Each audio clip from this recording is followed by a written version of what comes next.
નમસ્કાર દોસ્તો, સ્વાગત છે આપ સૌનું અમારી યુટ્યુબ ચેનલ ઉપર। છેલ્લા કેટલાય સમયથી આ વિડીયો આપણી સામે આવી રહ્યો છે, જેમાં એવું કહેવામાં આવે કે અમદાવાદની એક શાળામાં એક સગીર દ્વારા બીજા સગીરને છે હત્યા કરી નાખવામાં આવી છે। નજીવી બાબતને લઈને આ કેસ જ્યારે હવે એવું કહેવામાં આવે કે લોકો ન્યાયની માગણી કરી રહ્યા છે। આ 10મા ધોરણના વિદ્યાર્થીની હત્યા, જી હા દોસ્તો, 8મા ધોરણના વિદ્યાર્થીએ 10મા ધોરણના વિદ્યાર્થીની હત્યા કરી નાખી છે।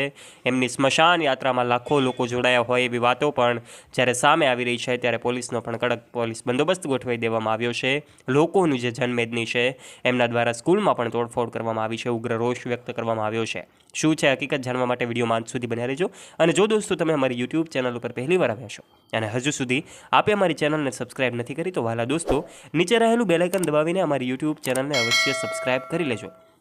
દોસ્તો વાત એવી છે કે નજીવી બાબતના કારણે જ્યારે આ હત્યાનો મામલો સામે આવ્યો છે, ત્યારે માત્ર 8મા ધોરણમાં ભણતો વિદ્યાર્થી કે જેમને એક ધક્કો લાગવાના કારણે જ આ નજીવી બાબતને કારણે એમણે જે સામે રહેલા વ્યક્તિ જે છે સગીર 10મા ધોરણના વિદ્યાર્થી એમની હત્યા કરી હોય, ત્યારબાદ શિક્ષકોને પણ લોકો દ્વારા જે છે માર મારવામાં આવ્યો છે, તોડફોડ પણ કરવામાં આવી છે। અને આ લોકો જે છે માત્ર ન્યાયની માગણી કરી રહ્યા છે, કારણ કે આ એક ખૂબ ગંભીર બાબત કહી શકાય। કારણ કે એક સ્કૂલમાં બાળકને વાલીઓ ભણવા માટે મોકલે છે, નહીં કે મરવા માટે। ત્યારે આ ઉગ્ર રોષ લોકોમાં જ્યારે જોવા મળી રહ્યો છે, પરિવારનું હૈયાફાટ રુદન પણ સામે આવી રહ્યું છે।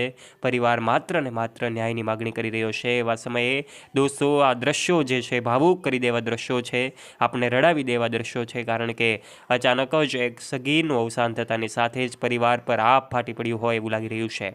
અમદાવાદની 7th ડે સ્કૂલમાં બનેલી આ ઘટના વિશે આપ શું કહેવા માગો છો? આપના વિચારો નીચે કમેન્ટ બોક્સના માધ્યમથી આપ અવશ્ય શેર કરજો। વિડીયો ગમ્યો હોય તો વિડીયોને લાઇક કરજો, તમારા ફ્રેન્ડ્સ સાથે દરેક વાલીઓ સુધી આ શેર કરજો, તથા આવા ને આવા રસપ્રદ વિડીયોઝ માટે નીચે રહેલું બેલ આઇકન દબાવીને સબસ્ક્રાઇબ કરી લેજો અમારી યુટ્યુબ ચેનલને। ધન્યવાદ।